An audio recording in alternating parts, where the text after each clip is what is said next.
നമുക്ക് പൈനാപ്പിൾ ഇട്ട് വെച്ച മോരുകറി ഉണ്ടാക്കാം. അതിൽ നിന്ന് പൈനാപ്പിൾ വേവിച്ചെടുക്കാം. പൈനാപ്പിൾ ചെറുതാക്കി മുറിച്ചിട്ട് ഒരു വെള്ളം ഒഴിക്കണം. പൈനാപ്പിളിന് വേവുണ്ട്. വെള്ളം, പച്ചമുളക് കീറിയിടണം, പച്ചമുളക് അരിഞ്ഞിടണം,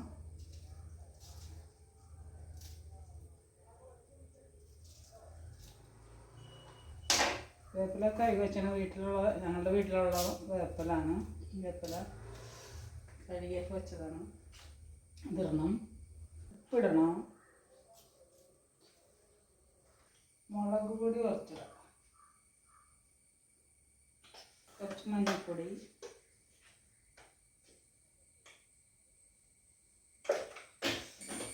എന്നിട്ട് വേവിക്കണം നല്ലോണം. കുറേ ഇത്തിരി സമയം വേവാനുണ്ട്.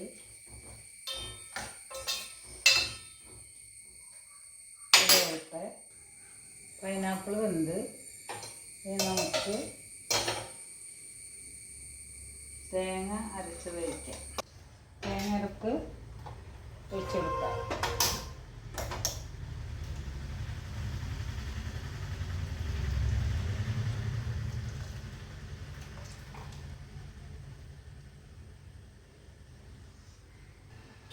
കഴുകി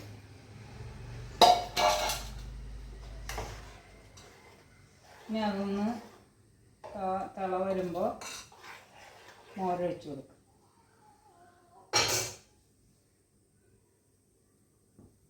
അപ്പോഴേക്കും നമുക്ക് ഇവിടെ വെച്ച് താളിക്കാനുള്ളതൊക്കെ താളിച്ചിടാനുള്ളത് ശരിയാക്കി വെക്കാം. വെളിച്ചെണ്ണ ഒഴിക്കുക.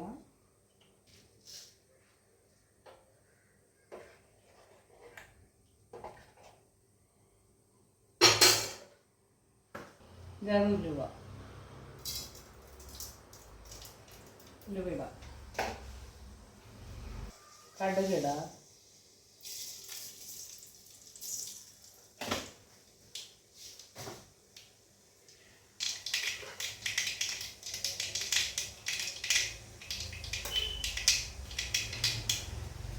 ഉള്ളി, വേപ്പില, ഉള്ളിയും കറിവേപ്പില ഇടാം.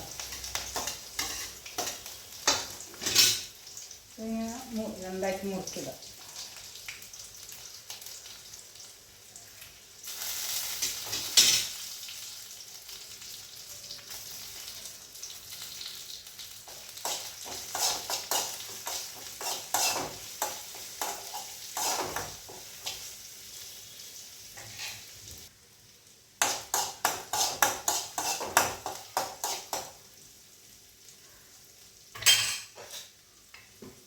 തിള വന്നിട്ടോ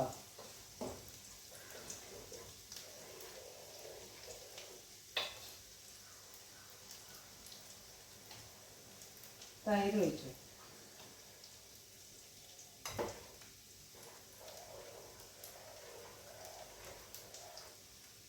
ചെറിയ പാത്രം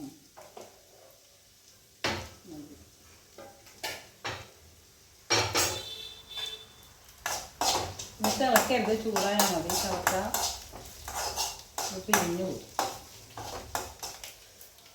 നല്ലോണം ചൂടാൻ പറ്റുമോ? ചൂടാനോ പറ്റുമോ? ഇത് ഇന്ന് കറി വെച്ചാലാണ് നാളത്തേക്ക് ടേസ്റ്റ് ഉണ്ടാവുള്ളൂ. ഇത് കറി വെച്ചപ്പോൾ തന്നെ കൂട്ടാൻ പറ്റില്ല. കൂട്ടിയാൽ അധികം ടേസ്റ്റ് ഉണ്ടാവില്ല.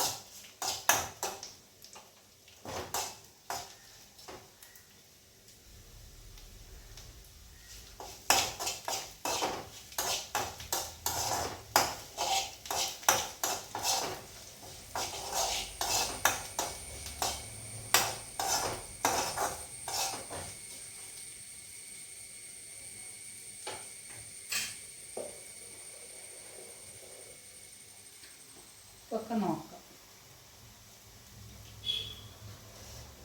ലേശം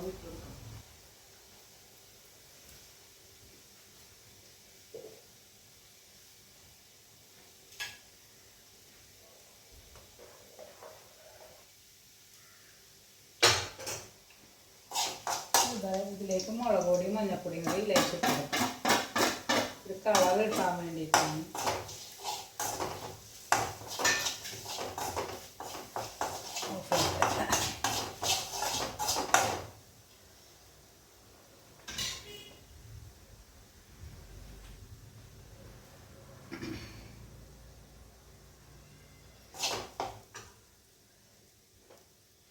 ഒന്ന് നല്ലോണം ചൂടായിട്ട് ഇതിലേക്ക് താളിച്ചത് ഇതിലേക്ക് ചേർത്ത്. അപ്പോൾ പൈനാപ്പിൾ ഇട്ട് വെച്ച മോര് കറി റെഡി.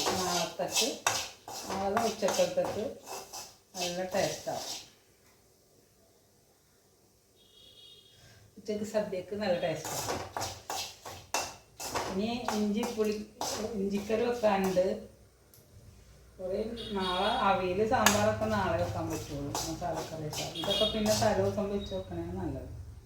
അങ്ങനെയാണ് ഞാൻ എല്ലാ വർഷവും ചെയ്യാറ്. ഓണത്തിന് വിഷുവിനായാലും ഞങ്ങൾ പച്ചക്കറിയാണ് വെക്കുള്ളൂ. അപ്പോൾ ഇതൊക്കെ തലേദിവസം വെച്ചു.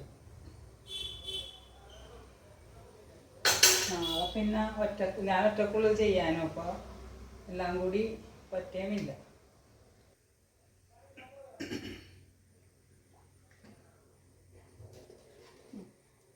ഇത് ചൂടായിട്ടുണ്ട്. നമുക്കിത് ഇങ്ങോട്ട് ഇതിലേക്ക് ഒഴിക്കാം.